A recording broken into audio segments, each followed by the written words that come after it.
Nocoj v kodi. Za vlagatelji v kriptovalute je turbulentno leto. Si bo trg kriptovalut pomogel? Nepregledno vodenje stroškov ob energetskih obnovah blokov. Včasih etažni lastniki tudi po končani sanaciji ne vedo, koliko jih je ta stala in kako dolgo jo bodo še odplačevali.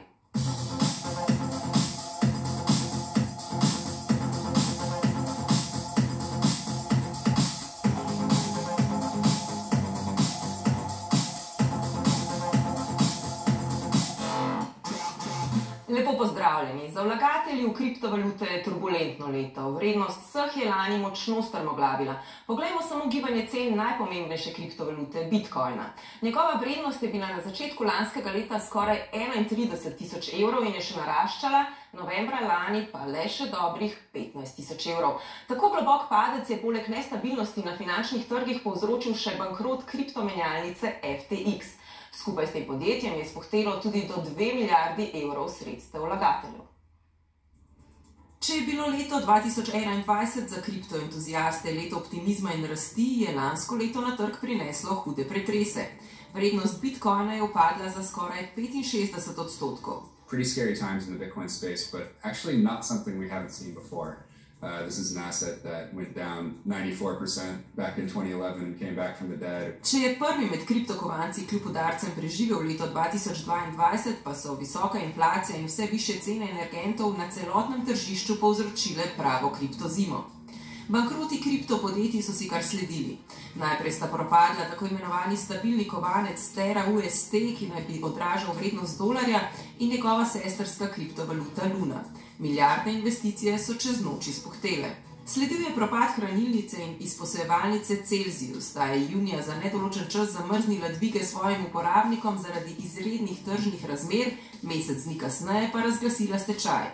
Vlagatelji so izgubili več kot milijardo dolarjev. Najbolj odmeven pa je bil gotovo propad druge največje kriptoborze FTX. Kriptoimperij, ki ga je zgradil Sam Bankman-Fried in je bil v svojih najboljših časih vreden kar 32 milijard dolarjev, se je sesul kot hišica iz kart. Tako imenovanega kriptokralja so aretirali in obtožili več zločinov, med drugim goljufije, pranja denarja in zarote.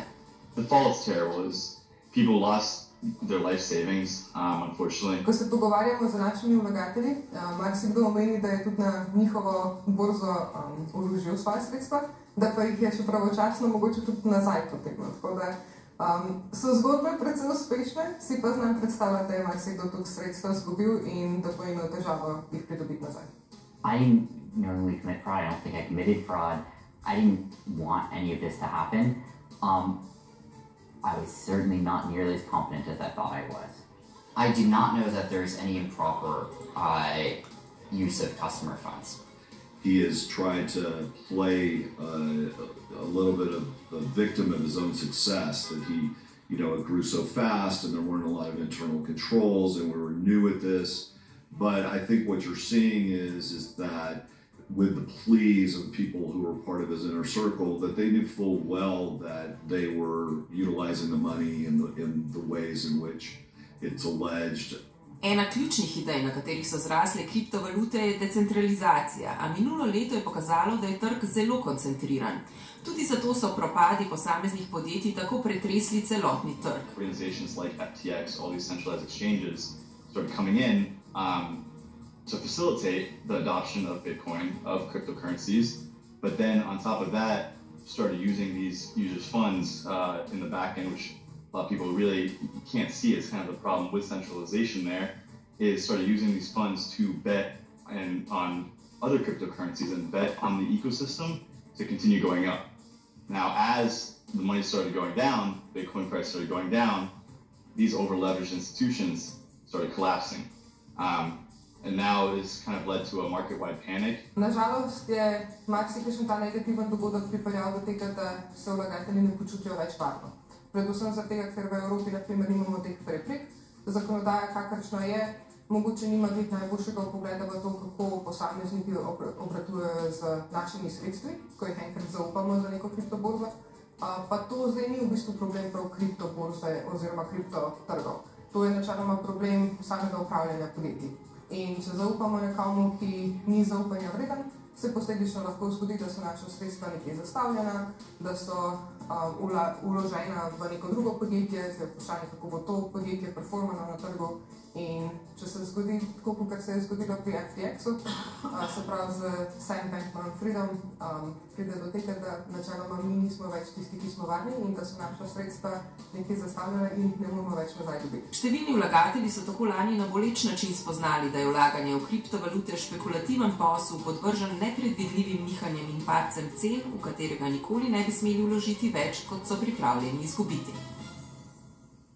Za nekaj nasvetov o tem, kako gospodariti z našim denarjem, se nam je pridružil finančni svetovalec Matjaž Štamulak. O burnem dogajanju na trgu kriptovalut se verjetno marsikdo sprašuje, kaj naj stori s svojimi kriptokovanci, naj jih obdrži, proda?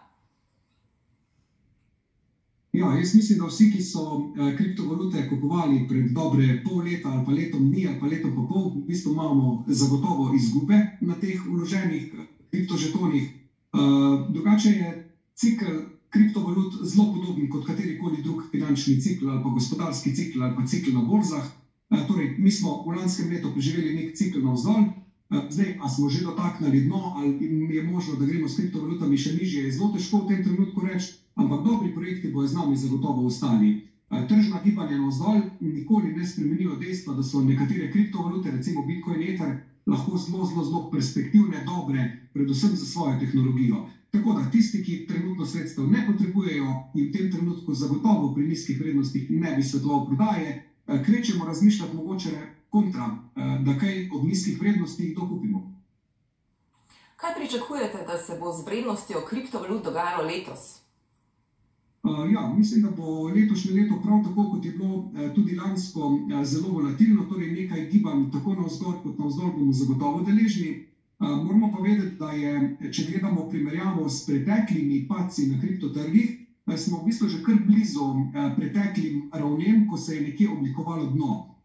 Ne samo po času, torej da smo padali več kot eno leto, tudi po odstotkovni zadevi, torej gledano nekje od vrha smo oddaljeni 75% plus, pri nekaterih projektih blizu 90-95%. Tako da mislim, da bi lahko nas leto 2023 presenetilo, da se bo dno na kriptotrgih oblikovalo, a bo zdaj pa, glede na trenutek, o katerem se pogovarjamo, je Bitcoin nekaj čez 20.000, a bo zdaj pa, ne vem, šel še proti 10, pa tam oblikoval novo dno, ali bomo pa že imeli dno oblikovano pri 15.500, pa mislim, da je nemogoče napovedati, ker je preveč dejavnikov. Je pa definitivno za nekega splošnega investitorja pomemben podatek to, da ko smo blizu dna, se mora nekako agresivno akumulirati, pač dna zadet je zelo težko, bolj po sreči in seveda, ko bomo spet v popolnoma drugem sentimentu, ko bo zadeva močno porasla, da takrat nujno razmišljamo o tem, da en del umaknemo v evre. Žal, bi rekel, večina posameznikov dela ravno obratno. Veliko jih zdaj o pacih razmišlja o tem, da bi prodali in takrat, ko bojo cene zelo visoke, bi razmišljali, da bi vstopili nazaj. To pa vemo, ni recept za delati denar ali pa narediti nek dobiček, ne? Ob padcu vrednosti kriptovalut ljudje znova iščejo nove priložnosti za investiranje. V zadnjih tednih se spet veliko govori o zlatu. Je to naložba, ki bi jo priporočali? Ja, jaz mislim, da pri neki primerni razpršitvi zlato mora biti nujno del portfelja vsakega posameznika, ne? Mislim, da je pametno vedno razmišljati o tem, da si portfelj sestavimo iz manj tveganih, srednje tveganih, pa seveda tudi tistih bolj tveganih špekulativnih investicij. In če pogledamo v rang manj tveganih naložb, jaz mislim, da v tem rangu je zlato zagotovo investicija, ki mora biti z nekim delom premoženja, ne? Res je, najboljše obdobje za akumuliranje zlata je bilo mogoče v lanskem letu, zdaj je cena tudi že v letošnjem letu precej lepo poskočila, ampak to še ne pomeni, da je za zlato konec celotne zgodbe. Zlato je znano kot dober hranilec vrednosti, posebej takrat, ko so kakšni geopolitični nemiri ali pa visoka inflacija, in mislim, da ta dva dejavnika nas bo ta še v letošnjem letu zagotovo spremljala. Tako da ja, zlato, po mojem mnenju, mora biti del portfelja vsakega posameznika. Hvala za vaša pojasnila in lep pozdrav. Nadaljujemo z upravljanjem večstanovanjskih zgradb. Zapleti ob tem niso redki, pa ne samo pri nas. Konec lanskega leta je na sestanku etažnih lastnikov v nekem bloku v italijanski prestolnici 57-letnik ubil 4 sosede, še 3 ljudi pa ranil. Povod za streljanje je bil spor med stanovalci.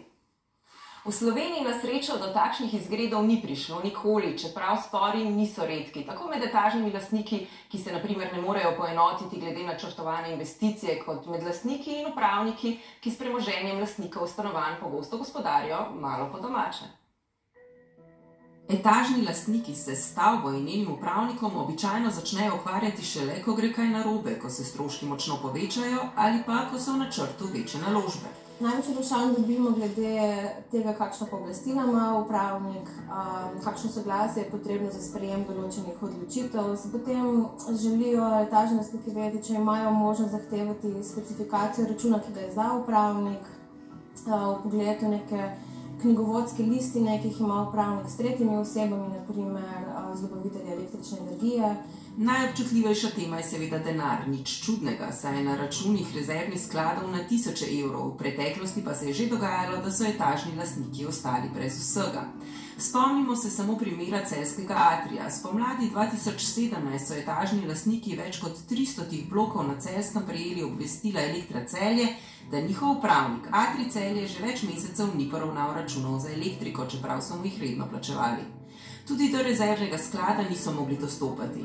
Atrij je lastnike oškodoval za več kot 3 milijone evrov. Upravnik ima dolžnost voditi rezervni sklad. To pomeni, da mora za vsako večstanovanjsko stavbo odpreti ločen fiduciarni račun, kamor se stekajo ta sredstva. Etažni lastniki imajo tudi možnost, da določijo predstavnika, ki bo sopodpisnik pri vsakem izplačilu iz sklada. Pri ZPS-ju opozarjajo še, da je treba ločevati med posli rednega in izrednega upravljanja. Med redne upravljavske posle poleg tekočih obračunov stroškov in osnovnega vzdrževanja stavbe spadajo tudi odločitve o storitvah na skupnih delih, na primer obnova dvigala ali sistema razsvetljave, pa potrditev ali razrešitev upravnika, imenovanje upravnega odbora etažnih lastnikov in podobno. Za posle izrednega upravljanja pa morajo stanovalci doseči vsaj 75% soglasje. Primer bi bil neka gradbena dela na skupnih delih večstanovanjske stavbe, ki zahtevajo gradbeno dovoljenje. Za najem posojila in črpanje iz rezervnega sklada pa je zahtevano celo 100% soglasje vseh etažnih lastnikov. In prav črpanje sredstev iz rezervnega sklada je največkrat jabolko spora, sploh pri velikih vlaganjih, kot denimo pri energetski sanaciji stavbe. Upravniki, zdaj govorim na splošno, zelo radi prikrivajo podatke, da postopkov ne vodijo pravilno, da ljudje na nekaterih stavbah imajo že fasado končano, pa še danes ne vejo, koliko je njihov obrok.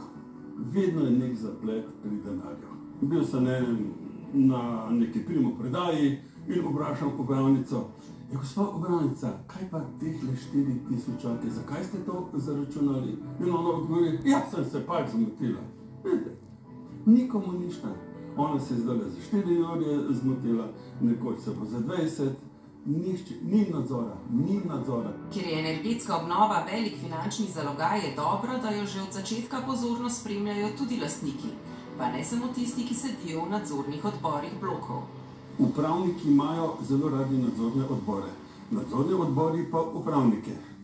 In ne bom trdil, ampak dostikrat sem ugotovil, kako so to finančno povezani. Zato je fino, če na neki stavbi izberejo gradben odbor in da je noter 2-3 ljudi, ki vejo, kaj to je, in da dobijo sklep, da oni lahko odločajo o vseh stvarih, kar se tiče fasade. In potem je to lažje. In potem upravnik, ko ima pogodbo, ko ga mora početi, naredi razpis za projektanta, ga zberejo, jasno, da je gradben odbor zraven, da so to zaprte kuverte, ker vsi upravniki imajo ogromno svojih projektantov, ogromno svojih izvajalcev, eni celo odpirajo gradbene firme. Pogosto upravniki tudi dodatno zaračunajo delo, ki ga imajo z energetsko sanacijo. Fasade se vedno plačujejo iz rezervnega sklada.